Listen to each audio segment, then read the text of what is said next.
ದಕ್ಷಿಣ ಕನ್ನಡ ಜಿಲ್ಲೆಯಲ್ಲಿ ಈ ಸೇಡಿನ ಹತ್ಯೆಗಳ ಸರಣಿ ಮುಂದುವರೆದಿದೆ. ಒಂದೇ ಒಂದು ತಿಂಗಳ ಅಂತರದಲ್ಲಿ ಮೂರು ಕೊಲೆಗಳಾಗಿ ಹೋಗಿದೆ. ಅಲ್ಲಿಗೆ ಅಲ್ಲಿನ ಪರಿಸ್ಥಿತಿ ಎಷ್ಟು ಗಂಭೀರವಾಗಿದೆ ಅನ್ನೋದನ್ನ ಈ ಘಟನೆಗಳು ಸಾಕ್ಷೀಕರಿಸ್ತಾ ಇದೆ. ಇದೀಗ ಹೀಗೆ ಕೋಮು ದಣ್ಣೂರಿಗೆ ಹೊತ್ತಿ ಉರಿತಾ ಇರುವ ದಕ್ಷಿಣ ಕನ್ನಡದಲ್ಲಿ ಶಾಂತಿ ಮಂತ್ರ ಪಠಿಸೋಕೆ ಕಾಂಗ್ರೆಸ್ ಮುಂದಾಗ್ತಾ ಇದೆ. ಕರಾವಳಿಯಲ್ಲಿ ಶಾಂತಿ ನೆಲೆಸೋ ಸಂಬಂಧ ಕಾಂಗ್ರೆಸ್ ಪಕ್ಷ ಸ್ವಲ್ಪ ಹೆಚ್ಚು ತಲೆ ಕೆಡಿಸಿಕೊಂಡಂತೆ ಕಾಣ್ತಾ ಇದೆ. ಕರಾವಳಿ ಹತ್ಯೆಗಳ ಹಿಂದಿನ ಸತ್ಯದ ಅನ್ವೇಷಣೆಗೆ ಮುಂದಾಗಿರುವ ಕಾಂಗ್ರೆಸ್ ಪಕ್ಷ ಕೆಪಿಸಿಸಿ ಪದಾಧಿಕಾರಿಗಳ ನಿಯೋಗವೊಂದನ್ನ ಕಳಿಸ್ತಾ ಇದೆ. ಆ ಬಗ್ಗೆ ಒಂದು ರಿಪೋರ್ಟ್ ನಿಮ್ಮ ಮುಂದೆ.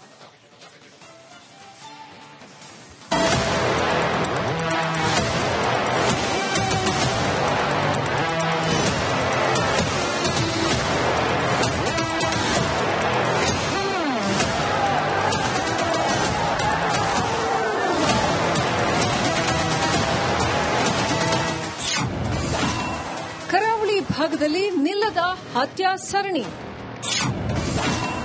ಸತ್ಯ ಶೋಧನೆಗೆ ಕೆಪಿಸಿಸಿ ನಿಯೋಗ ಅಣಿ. ಕರಾವಳಿಯಲ್ಲಿ ಇನ್ನೂ ತಣ್ಣಗಾಗುತ್ತಲೇ ಇಲ್ಲ ಕೋಮು ವೈಷಮ್ಯದ ಕಿಡಿ. ಒಂದು ತಿಂಗಳ ಅವಧಿಯಲ್ಲೇ ಇಲ್ಲಾದ 3 ಕೊಲೆಗಳು ಜನರ ನಡುವಿನ ಕಂದರ ಹೆಚ್ಚಿಸುತ್ತಿವೆ. ಅದಕ್ಕೂ ಮುನ್ನ ಕಳೆದ 5-6 ವರ್ಷಗಳಿಂದಲೂ ನಡೆದುಕೊಂಡು ಬಂದ ಸೇಡಿನ ಹತ್ಯೆಗಳು ಕೂಡ ಕೋಮು ಸಾಮರಸ್ಯದ ಯತ್ನಕ್ಕೆ ಕೊಳ್ಳಿ ಇಟ್ಟಿದೆ. ಮೇ 27ರಂದು ನಡೆದ ಅಬ್ದುಲ್ ರಹಿಮಾನ್ ಹತ್ಯೆ ಬಳಿಕ ಆಡಳಿತಾರೂಢ ಕಾಂಗ್ರೆಸ್ ವಿರುದ್ಧ ತಿರುಗಿ ಬಿದ್ದಿದ್ದಾರೆ ಮುಸ್ಲಿಮರು.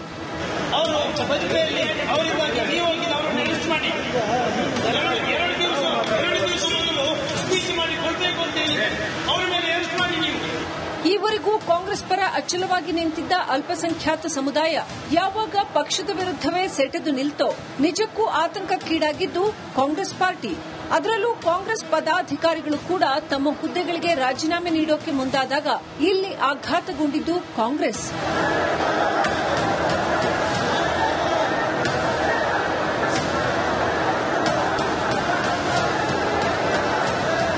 ಇದಾದ ಮೇಲೆ ಕೇಸ್ ಸೀರಿಯಸ್ ಆಗಿ ತಗೊಂಡ ಕಾಂಗ್ರೆಸ್ ಸರ್ಕಾರ ಮುನಿದ ಮುಸ್ಲಿಮರ ಮನವೊಲಿಕೆಗೆ ನಡೆಸದ ಸರ್ಕಸ್ ಇಲ್ಲ.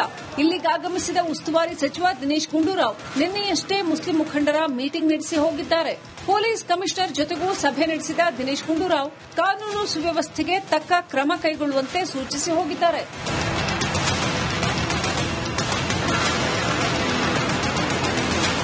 ಇದೀಗ ಕರಾವಳಿಯಲ್ಲಿ ಹೀಗೆ ಬಿಟ್ರೆ ಪರಿಸ್ಥಿತಿ ಕೈಮೀರಲಿದೆ ಅನ್ನೋ ಅಂಶ ಮನಗಂಡ ಕಾಂಗ್ರೆಸ್ ಸರ್ಕಾರ ಇದೀಗ ಗಾಯಕ್ಕೆ ಮದ್ದರಿಯೋ ಕಾರ್ಯಕ್ಕೆ ಮುಂದಾಗಿದೆ. ದಕ್ಷಿಣ ಕನ್ನಡ ಜಿಲ್ಲೆಯಲ್ಲಿ ನಡೆದಿರೋ ಸರಣಿ ಕೊಲೆಗಳ ಸಂಬಂಧ ಸತ್ಯ ಶೋಧನೆಗೆ ಸಜ್ಜಾಗಿದೆ ಕಾಂಗ್ರೆಸ್. ಈ ನಿಟ್ಟಿನಲ್ಲಿ ಸ್ವಲ್ಪ ಹೆಚ್ಚೇ ತಲೆಕೆಡಿಸಿಕೊಂಡ ಡಿಸಿಎಂ ಹಾಗೂ ಕೆಪಿಸಿಸಿ ಅಧ್ಯಕ್ಷ ಡಿಕೆ ಶಿವಕುಮಾರ್ ಇದೀಗ ಸತ್ಯ ಶೋಧನೆಗಾಗಿ ಕಾಂಗ್ರೆಸ್ ಪದಾಧಿಕಾರಿಗಳ ನಿಯೋಗವನ್ನ ಕರಾವಳಿಗೆ ಕಳಿಸ್ತಾ ಇದ್ದಾರೆ.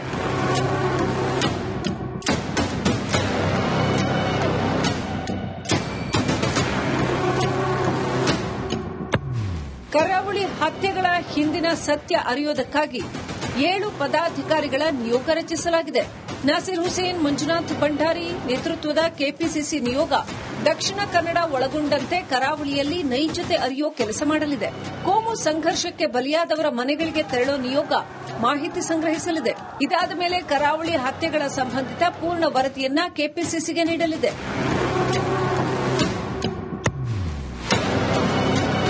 ಇಲ್ಲಿ ವರದಿ ಆಧರಿಸಿ ತಪ್ಪಿತಸ್ಥರ ವಿರುದ್ಧ ಕ್ರಮ ಕೈಗೊಳ್ಳೋಕೆ ಸೂಚಿಸಲು ಅನುವಾಗಲಿದೆ ಅನ್ನೋದು ಕಾಂಗ್ರೆಸ್ ಪಕ್ಷದ ಲೆಕ್ಕ. ಇದರ ಜೊತೆಗೆ ಈಗ ಪಕ್ಷದ ವಿರುದ್ಧ ಬಂಡೆದ್ದಿರೋ ಮುಸ್ಲಿಂ ಮುಖಂಡರನ್ನ ಸಂತೈಸೋ ಪ್ಲಾನ್ ಕೂಡ ಈ ನಿಯೋಗ ರಚನೆ ಹಿಂದಿದೆ ಎನ್ನಲಾಗಿದೆ.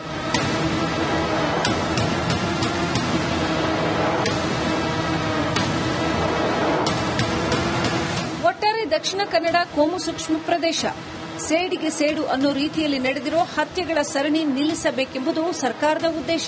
ಹೀಗಾಗಿ ಹತ್ಯೆಗಳ ಹಿಂದೆ ಬೇರೆ ಕೈವಾಡ ಇದೆಯಾ, ಅಜೆಂಡಾ ಇದೆಯಾ, ಪ್ರಚೋದನಕಾರಿ ಭಾಷಣಗಳು ಇಂಥ ಹತ್ಯೆಗೆ ಪ್ರೇರಣೆ ಆಗ್ತಿದೆಯಾ? ಹೀಗೆ ಪ್ರಚೋದಿಸಿದ ಆರೋಪಿಗಳಿಗೆ ಸುಲಭವಾಗಿ ಜಾಮೀನು ಸಿಗ್ತಾ ಇರೋದ್ರಿಂದ ಕಾನೂನು ಬಿಗಿಗೊಳಿಸಬೇಕಾದ ಅಗತ್ಯತೆ ಇದೆಯಾ? ಹೀಗೆ ಎಲ್ಲ ಆಯಾಮಗಳಲ್ಲಿ ಕಾಂಗ್ರೆಸ್ ನಿಯೋಗ ಸತ್ಯ ಪರಾಮರ್ಶೆ ನಡೆಸಲಿದೆ. ಇದರಿಂದಲಾದರೂ ಸಂಘರ್ಷಕ್ಕೆ, ಅಮಾಯಕರ ಹತ್ಯೆಗಳಿಗೆ ಮುಕ್ತಿ ಸಿಗತ್ತಾ? ಇದೇ ಈಗಿನ ಕುತೂಹಲ.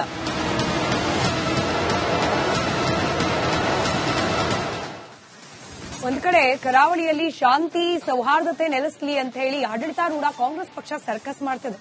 ಹತ್ಯೆ ಬಳಿಕ ಆದ ಉದ್ವಿಗ್ನತೆ ಶಮನಕ್ಕೂ ಕೂಡ ಪ್ರಯತ್ನಗಳು ನಡೀತಾ ಇದೆ.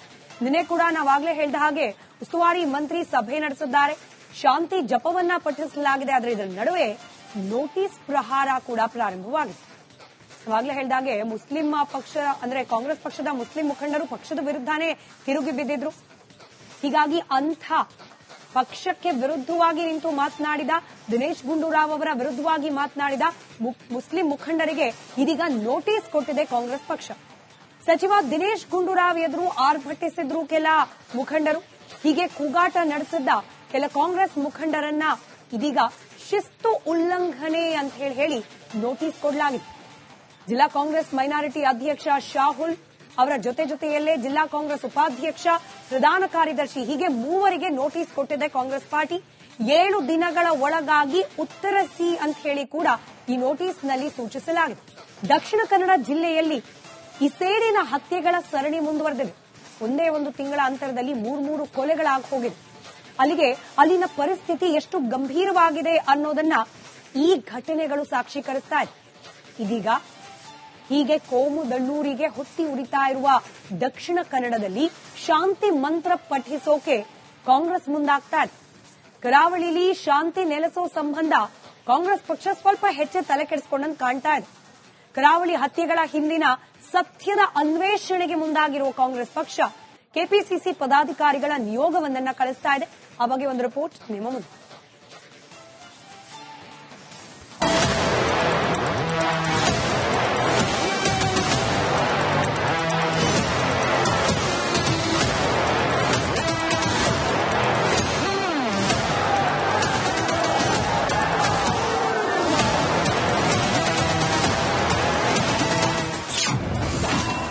ಕರಾವಳಿ ಭಾಗದಲ್ಲಿ ನಿಲ್ಲದ ಹತ್ಯಾ ಸರಣಿ.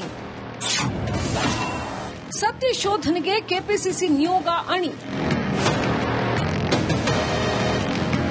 ಕರಾವಳಿಯಲ್ಲಿ ಇನ್ನೂ ತಣ್ಣಗಾಗುತ್ತಲೇ ಇಲ್ಲ ಕೋಮು ವೈಷಮ್ಯದ ಕಿಡಿ.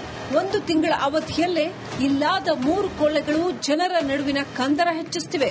ಅದಕ್ಕೂ ಮುನ್ನ ಕಳೆದ 5-6 ವರ್ಷಗಳಿಂದಲೂ ನಡೆದುಕೊಂಡು ಬಂದ ಸೇಡಿನ ಹತ್ಯೆಗಳು ಕೂಡ ಕೋಮು ಸಾಮರಸ್ಯದ ಯತ್ನಕ್ಕೆ ಕೊಳ್ಳಿ ಇಟ್ಟಿದೆ. ಮೇ 27ರಂದು ನಡೆದ ಅಬ್ದುಲ್ ರಹಿಮಾನ್ ಹತ್ಯೆ ಬಳಿಕ ಆಡಳಿತಾರೂಢ ಕಾಂಗ್ರೆಸ್ ವಿರುದ್ಧ ತಿರುಗಿ ಬಿದ್ದಿದ್ದಾರೆ ಮುಸ್ಲಿಮರು.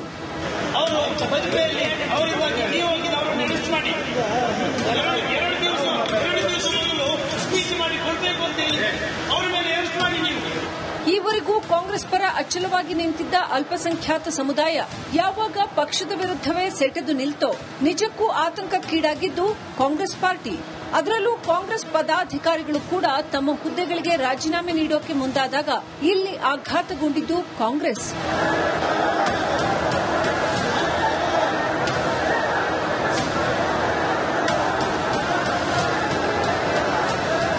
ಇದಾದ ಮೇಲೆ ಕೇಸ್ ಸೀರಿಯಸ್ ಆಗಿ ತಗೊಂಡ ಕಾಂಗ್ರೆಸ್ ಸರ್ಕಾರ ಮುನಿದ ಮುಸ್ಲಿಮರ ಮನವೊಲಿಕೆಗೆ ನಡೆಸದ ಸರ್ಕಸ್ ಇಲ್ಲ. ಇಲ್ಲಿಗೆ ಆಗಮಿಸಿದ ಉಸ್ತುವಾರಿ ಸಚಿವ ದಿನೇಶ್ ಗುಂಡೂರಾವ್ ನಿನ್ನೆಯಷ್ಟೇ ಮುಸ್ಲಿಂ ಮುಖಂಡರ ಮೀಟಿಂಗ್ ನಡೆಸಿ ಹೋಗಿದ್ದಾರೆ. ಪೊಲೀಸ್ ಕಮಿಷನರ್ ಜೊತೆಗೂ ಸಭೆ ನಡೆಸಿದ ದಿನೇಶ್ ಗುಂಡೂರಾವ್ ಕಾನೂನು ಸುವ್ಯವಸ್ಥೆಗೆ ತಕ್ಕ ಕ್ರಮ ಕೈಗೊಳ್ಳುವಂತೆ ಸೂಚಿಸಿ ಹೋಗಿದ್ದಾರೆ.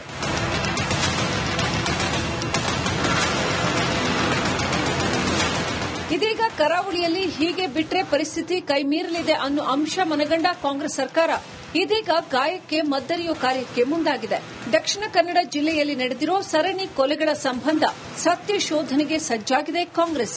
ಈ ನಿಟ್ಟಿನಲ್ಲಿ ಸ್ವಲ್ಪ ಹೆಚ್ಚೇ ತಲೆಕೆಡಿಸಿಕೊಂಡ ಡಿಸಿಎಂ ಹಾಗೂ ಕೆಪಿಸಿಸಿ ಅಧ್ಯಕ್ಷ ಡಿಕೆ ಶಿವಕುಮಾರ್ ಇದೀಗ ಸತ್ಯ ಶೋಧನೆಗಾಗಿ ಕಾಂಗ್ರೆಸ್ ಪದಾಧಿಕಾರಿಗಳ ನಿಯೋಗವನ್ನ ಕರಾವಳಿಗೆ ಕಳಿಸ್ತಾ ಇದ್ದಾರೆ.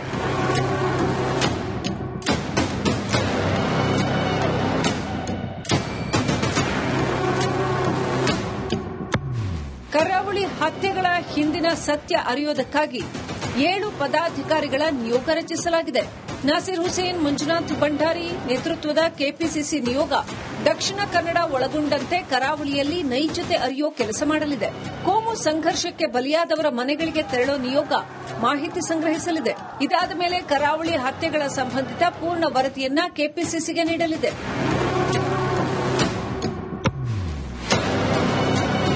ಇಲ್ಲಿ ವರದಿ ಆಧರಿಸಿ ತಪ್ಪಿತಸ್ಥರ ವಿರುದ್ಧ ಕ್ರಮ ಕೈಗೊಳ್ಳೋಕೆ ಸೂಚಿಸಲು ಅನುವಾಗಲಿದೆ ಅನ್ನೋದು ಕಾಂಗ್ರೆಸ್ ಪಕ್ಷದ ಲೆಕ್ಕ. ಇದರ ಜೊತೆಗೆ ಈಗ ಪಕ್ಷದ ವಿರುದ್ಧ ಬಂಡೆದ್ದಿರೋ ಮುಸ್ಲಿಂ ಮುಖಂಡರನ್ನ ಸಂತೈಸೋ ಪ್ಲಾನ್ ಕೂಡ ಈ ನಿಯೋಗ ರಚನೆ ಹಿಂದಿದೆ ಎನ್ನಲಾಗಿದೆ.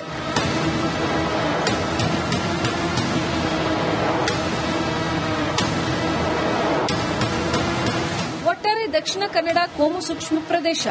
ಸೇಡಿಗೆ ಸೇಡು ಅನ್ನೋ ರೀತಿಯಲ್ಲಿ ನಡೆದಿರೋ ಹತ್ಯೆಗಳ ಸರಣಿ ನಿಲ್ಲಿಸಬೇಕೆಂಬುದು ಸರ್ಕಾರದ ಉದ್ದೇಶ. ಹೀಗಾಗಿ ಹತ್ಯೆಗಳ ಹಿಂದೆ ಬೇರೆ ಕೈವಾಡ ಇದೆಯಾ, ಅಜೆಂಡಾ ಇದೆಯಾ, ಪ್ರಚೋದನಕಾರಿ ಭಾಷಣಗಳು ಇಂಥ ಹತ್ಯೆಗೆ ಪ್ರೇರಣೆ ಆಗ್ತಿದೆಯಾ? ಹೀಗೆ ಪ್ರಚೋದಿಸಿದ ಆರೋಪಿಗಳಿಗೆ ಸುಲಭವಾಗಿ ಜಾಮೀನು ಸಿಗ್ತಾ ಇರೋದ್ರಿಂದ ಕಾನೂನು ಬಿಗಿಗೊಳಿಸಬೇಕಾದ ಅಗತ್ಯತೆ ಇದೆಯಾ? ಹೀಗೆ ಎಲ್ಲ ಆಯಾಮಗಳಲ್ಲಿ ಕಾಂಗ್ರೆಸ್ ನಿಯೋಗ ಸತ್ಯ ಪರಾಮರ್ಶೆ ನಡೆಸಲಿದೆ. ಇದರಿಂದಲಾದರೂ ಸಂಘರ್ಷಕ್ಕೆ, ಅಮಾಯಕರ ಹತ್ಯೆಗಳಿಗೆ ಮುಕ್ತಿ ಸಿಗತ್ತಾ? ಇದೇ ಈಗಿನ ಕುತೂಹಲ.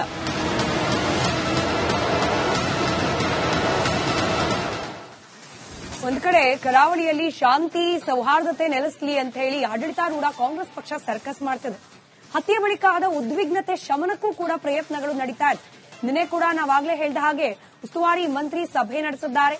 ಶಾಂತಿ ಜಪವನ್ನ ಪಠಿಸಲಾಗಿದೆ. ಆದರೆ ಇದರ ನಡುವೆ ನೋಟಿಸ್ ಪ್ರಹಾರ ಕೂಡ ಪ್ರಾರಂಭವಾಗಿದೆ. ನಾವಾಗಲೇ ಹೇಳಿದಾಗೆ ಮುಸ್ಲಿಂ ಪಕ್ಷ ಅಂದ್ರೆ ಕಾಂಗ್ರೆಸ್ ಪಕ್ಷದ ಮುಸ್ಲಿಂ ಮುಖಂಡರು ಪಕ್ಷದ ವಿರುದ್ಧನೇ ತಿರುಗಿ ಬಿದ್ದಿದ್ರು. ಹೀಗಾಗಿ ಅಂಥ ಪಕ್ಷಕ್ಕೆ ವಿರುದ್ಧವಾಗಿ ನಿಂತು ಮಾತನಾಡಿದ ದಿನೇಶ್ ಗುಂಡೂರಾವ್ ಅವರ ವಿರುದ್ಧವಾಗಿ ಮಾತನಾಡಿದ ಮುಸ್ಲಿಂ ಮುಖಂಡರಿಗೆ ಇದೀಗ ನೋಟಿಸ್ ಕೊಟ್ಟಿದೆ ಕಾಂಗ್ರೆಸ್ ಪಕ್ಷ. ಸಚಿವ ದಿನೇಶ್ ಗುಂಡೂರಾವ್ ಎದುರು ಆರ್ಭಟಿಸಿದ್ರು ಕೆಲ ಮುಖಂಡರು. ಹೀಗೆ ಕೂಗಾಟ ನಡೆಸಿದ್ದ ಕೆಲ ಕಾಂಗ್ರೆಸ್ ಮುಖಂಡರನ್ನ ಇದೀಗ ಶಿಸ್ತು ಉಲ್ಲಂಘನೆ ಅಂತ ಹೇಳಿ ನೋಟಿಸ್ ಕೊಡಲಾಗಿದೆ. ಜಿಲ್ಲಾ ಕಾಂಗ್ರೆಸ್ ಮೈನಾರಿಟಿ ಅಧ್ಯಕ್ಷ ಶಾಹುಲ್ ಅವರ ಜೊತೆಯಲ್ಲೇ ಜಿಲ್ಲಾ ಕಾಂಗ್ರೆಸ್ ಉಪಾಧ್ಯಕ್ಷ, ಪ್ರಧಾನ ಕಾರ್ಯದರ್ಶಿ ಹೀಗೆ ಮೂವರಿಗೆ ನೋಟಿಸ್ ಕೊಟ್ಟಿದೆ ಕಾಂಗ್ರೆಸ್ ಪಾರ್ಟಿ. 7 ದಿನಗಳ ಒಳಗಾಗಿ ಉತ್ತರಿಸಿ ಅಂತ ಹೇಳಿ ಕೂಡ ಈ ನೋಟಿಸ್ನಲ್ಲಿ ಸೂಚಿಸಲಾಗಿದೆ.